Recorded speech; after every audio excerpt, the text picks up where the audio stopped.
देखेंगे तो सबसे पहले तो प्लवन किसे कहते हैं? किसी वस्तु के द्रव में तैरने की क्रिया को प्लवन कहते हैं। अब यहाँ पर प्लवन के सिद्धांत होता है, तो प्लवन का सिद्धांत में तीन बातें होती हैं, तीन तरह की स्थिति आती है।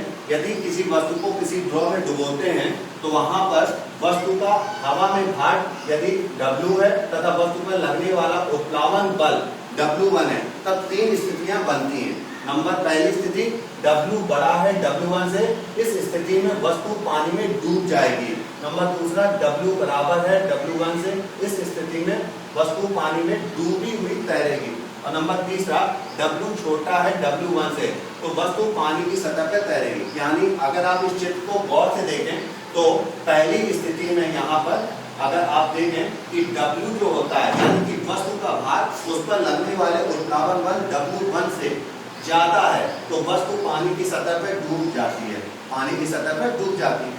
अगर दूसरी स्थिति में हम देखते हैं कि वस्तु का जो भार W है वो उस पर लगने वाले उत्प्लावन बल के बराबर है, तो वस्तु पानी की सतह के अंदर कहीं पर डूबी हुई तैरती रहती है।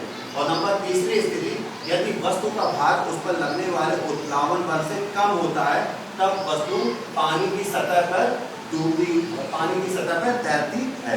तो ये प्लवन का सिद्धांत होता है, वस्तु पर लगने वाला जो उत्प्लावन बल जिसके जो नीचे से ऊपर की ओर लगता है वो वस्तु द्वारा हटाए गए द्रव के भार के बराबर होता है। इसका मतलब जब कोई वस्तु किसी द्रव में डुबोई जाती है तो यदि उसके द्वारा वस्तु द्वारा हटाए गए द्रव का भार वस्तु के भार के बराबर है तो वस्तु पानी की सतह पर या उसके अंदर कहीं पर डूबी हुई तैरती रहती है।